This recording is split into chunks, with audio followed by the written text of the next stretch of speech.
In his book, The Mother, Sri Aurobindo describes sex as one of the three forces, quote, power, wealth, sex, that have the strongest attraction for the human ego and the asura, and are most generally misheld and misused by those who retain them, end quote.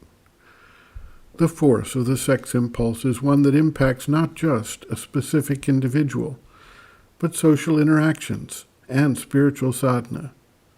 From a general perspective, the sex impulse arises in the animal kingdom and acts as a means for ensuring the continuity of the race and as a means of creating intimate human bonding, while also being used as a form of control and domination. It provides a strong vital physical response that is experienced as highly pleasurable, and thus something that people and animals seek after and try to repeat. The sex impulse is so powerful and potentially disruptive to social bonds that it has been surrounded by numerous and widespread taboos, has been stigmatized by many as something sinful or dirty, and at the same time treated as a strong allurement and motivating force. In the modern world, sexualization begins even with young children, who are frequently dressed in such a way as to entice and provoke, and thus treated as an object of desire by individuals who are unable to manage this force effectively. Meanwhile, entertainment and even the sale of goods is contextualized with sexual innuendo, sexual content, and overt forms of sexual enticement.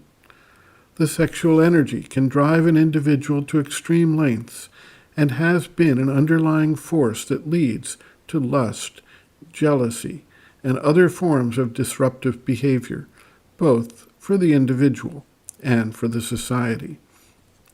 Laws are developed to try to regulate the disruptive power of sex. These laws, however, have little impact on an individual under the influence of the unrestrained sexual impulse. As a result, human society confronts this issue with mixed results. Laws, taboos, and customs arise to hold the sexual impulse under some form of control, while meanwhile the society itself fixates on sex as a central theme, motive, and force to be desired and developed in the life.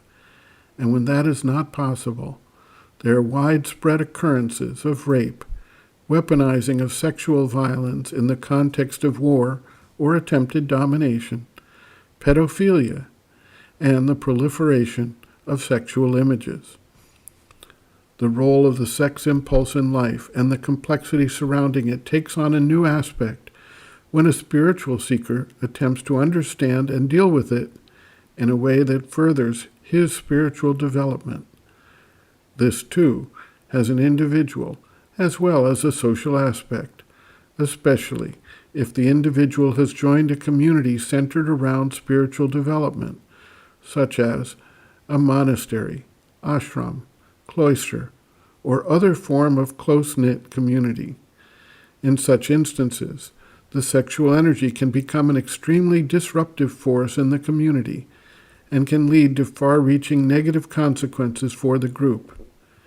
In most cases, this issue is addressed by segregating male and female members, yet this does not solve the issue.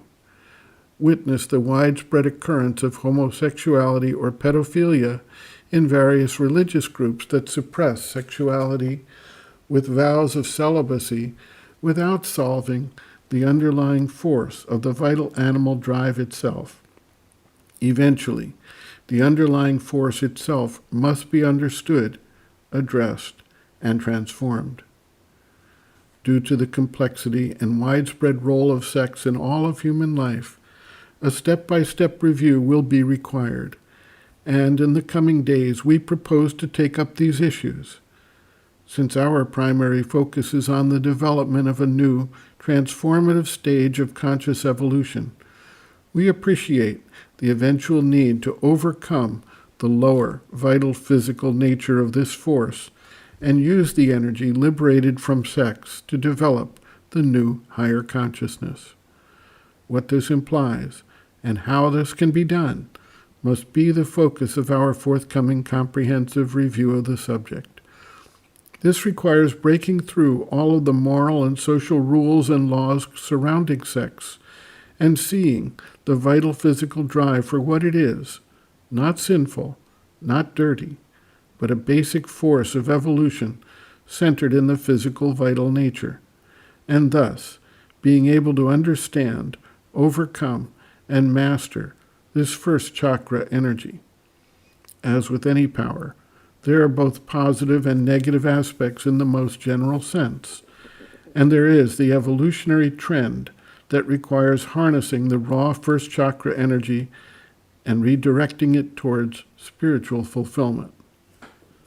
Sri Aurobindo writes, quote, "The sadhak has to turn away entirely from the invasion of the vital and the physical by the sex impulse.